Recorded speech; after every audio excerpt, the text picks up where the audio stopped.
Hello दोस्तों। स्वागत है आप सभी का हमारे यूट्यूब चैनल पर। आज हम बात करेंगे क्लास 7th की social science books chapter number 4, लड़के और लड़कियां के रूप में बड़ा बदलाव। इस चैप्टर में ज़्यादा कुछ खास नहीं है। क्या बदलाव होते हैं जब जन्म लेते हैं, जब क्या लड़का लड़की में अंतर होता है, ये थोड़ा देखना है इसमें। तो इम्पोर्टेंट है थोड़ा सा, उतना भी नहीं है, हमें पता होना चाहिए। लेकिन देखिए, पहचान का निर्माण क्या है। लड़का या लड़की होना किसी की पहचान और सामाजिक मान्यता को महत्वपूर्ण हिस्सा है। समझे, लड़का लड़की होना सामाजिक जो मान्यता है उसका एक महत्वपूर्ण हिस्सा है। सामाजिक अपेक्षाएं क्या क्या होती है। समाज यह सिखाता है कि लड़कों और लड़कियां का फैसला व्यवहार स्वीकार है। समझे, जो भी लड़का लड़की क्या मतलब कि समाज यह सिखाता है कि लड़का और लड़की का कैसा व्यवहार स्वीकार है, मतलब कि किस प्रकार से लड़का और लड़की का व्यवहार होना चाहिए समाज में, और उन्हें क्या करना चाहिए और क्या नहीं करना चाहिए, है ना। ये लड़का और लड़की क्या करना चाहिए क्या नहीं, ये समाज में बताता है। सांस्कृतिक भिन्नताएं क्या है कि सभी समाजों में लड़कों और लड़कियों के प्रति दृष्टिकोण और अपेक्षाएं एक जैसी नहीं होती है। समझे, जैसे कि देख लीजिए, जो सांस्कृतिक भिन्नताएं हैं कि हर समाज में लड़का और लड़कियों के प्रति एक जैसा दृष्टिकोण नहीं मिलता है। हमारे इंडिया में किसी और प्रकार का दृष्टिकोण है, और फॉरेन में किसी और प्रकार का है ना। जो विदेशों में रहते हैं तो अलग अलग हर संस्कृति के हिसाब से अलग अलग व्यवहार बन जाती है।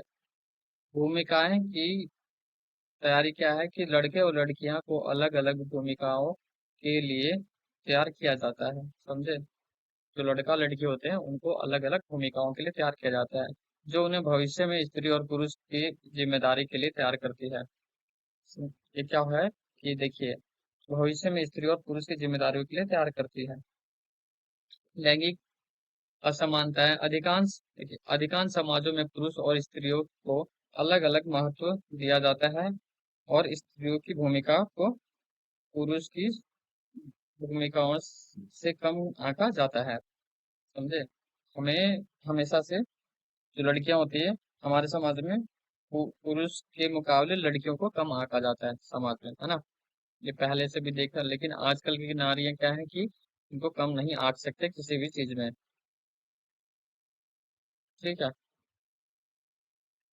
हर खेल से लेके जॉब तक है, किसी भी घर के कार्य में तो आगे रहती हैं, लेकिन समाज में भी वो बहुत ही लड़कों से बराबरी करती हुई दिखाई देती है।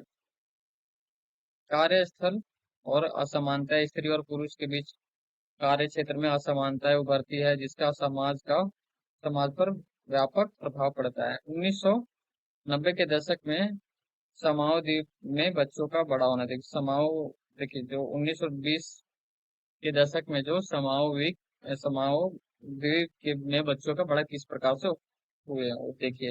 स्कूल की अनु अनुपस्थिति, देखिए क्या है कि समाओ में जो है द्वीप 1920 के दशक में बच्चे स्कूल नहीं जाते थे।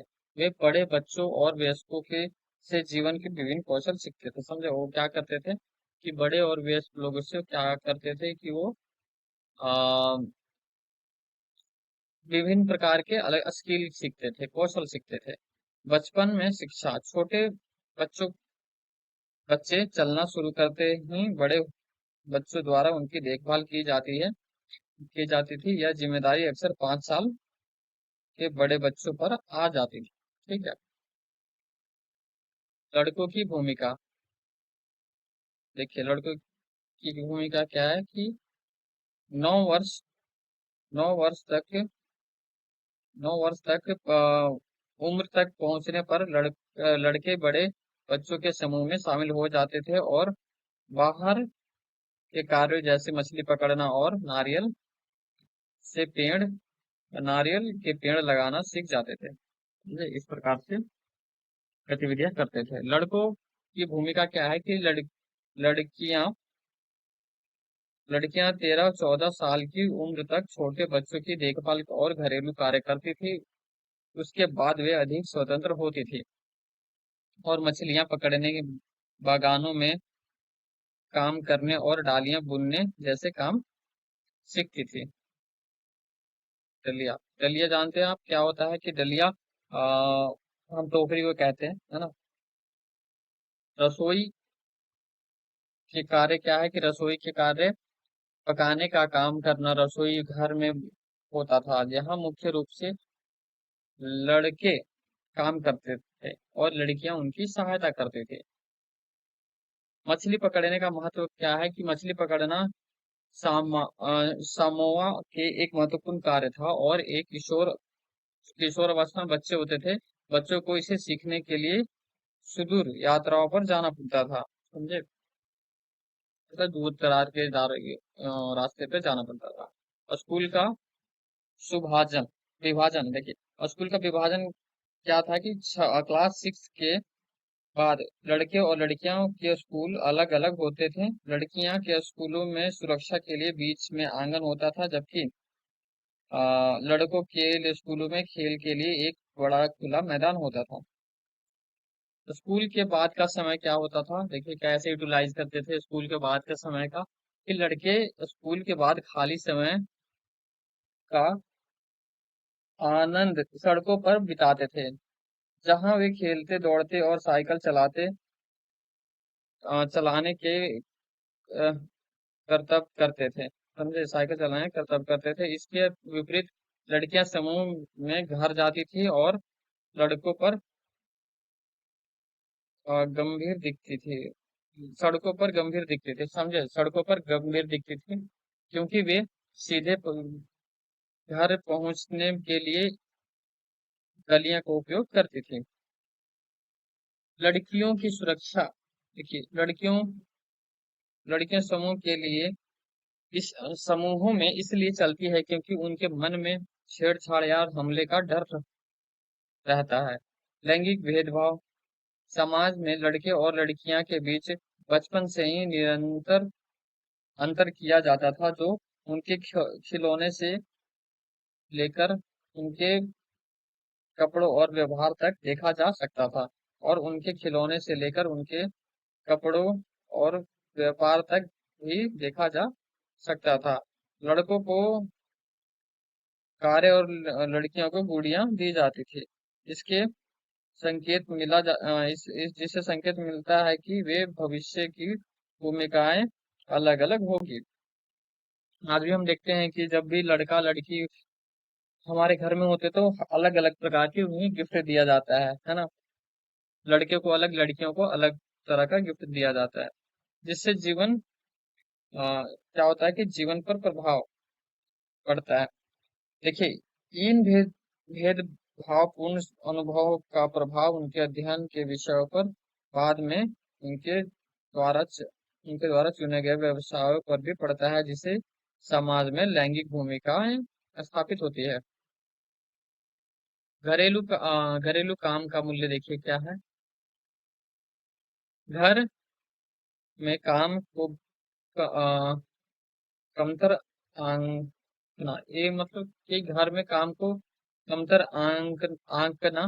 कि देखिए एक हर हरम हरमीत के परिवार सहित समाज के अधिकांश लोग को यह नहीं लगता कि घरेलू काम वास्तव में काम है।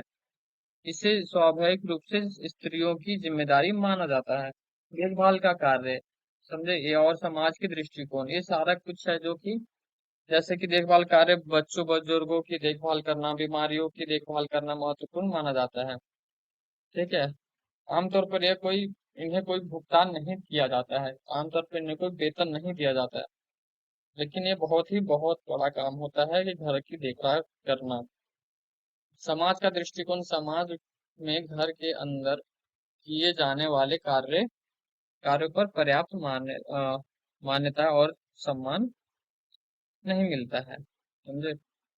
घर पर कार्य करने वालों का जीवन किस प्रकार से होता है? घरेलू सहायकों की भूमिका, घरेलू कामकाज में मदद के लिए अक्सर महिलाओं और कभी कभी बच्चों को काम पर रखा जाता है। वे वे घर की सफाई खाना बनाना और देखभाल जैसे विभिन्न कार्य करते हैं। कम मजदूरी और कठिन कार्य, इन कामगारों को कम मजदूरी मिलती है और उनका उनका कार्य दिवस बहुत मतलब सुबह से देर रात तक चलता है, उसके बावजूद उन्हें अक्सर सम्मानजनक व्यवहार नहीं मिलता। कम मजदूर और कठिन कार्य, समझे, जो कम मजदूर होते हैं वो कम पैसे में बहुत ज्यादा काम करते हैं और उनको सम्मान उतना नहीं दिया जाता है, समझे। और क्या है, मिलानी का अनुभव। दिल्ली में घरेलू काम करने के लिए मिलानी ने बताया कि उनके जैसे लोगों का जीवन कठिन होता है, जहां वे कड़ी मेहनत के बावजूद समाज में सम्मान नहीं पाते हैं। तो यहाँ पर आपका चैप्टर नंबर 4 समाप्त होता है। आपने देखा कि महिलाओं का जीवन जो होता है पुरुषों से कैसे भिन्न होता है ना। स्थित लड़का लड़की कैसे बड़े होते हैं, उनको पहले क्या किस प्रकार से खिलौने दिए जाते हैं, घरेलू काम काज में किस प्रकार से लड़कियां हाथ बढ़ाती है, और है ना, रसोई का कार्य किस प्रकार से करना है, उन्हें कोई वेतन नहीं दिया जाता है, स्कूलों की अनु, अनु, अनुपस्थिति किस प्रकार से होती है बाहर के, जहाँ पर हमने सामाओदी की बात किया था। ठीक है, तो ये सारे कुछ चीजें थी यहाँ पे, छोटा सा चैप्टर था। ये समाप्त होता है आपका चैप्टर नंबर 7 और चैप्टर नंबर 4। तो मिलते हैं आपके साथ एक नए वीडियो में चैप्टर नंबर 5 के साथ। और अगर वीडियो अच्छा लगा हो तो लाइक जरूर करें और कमेंट करके अपनी राय जरूर दें। आपका बहुत बहुत धन्यवाद, मिलते हैं एक नए वीडियो में।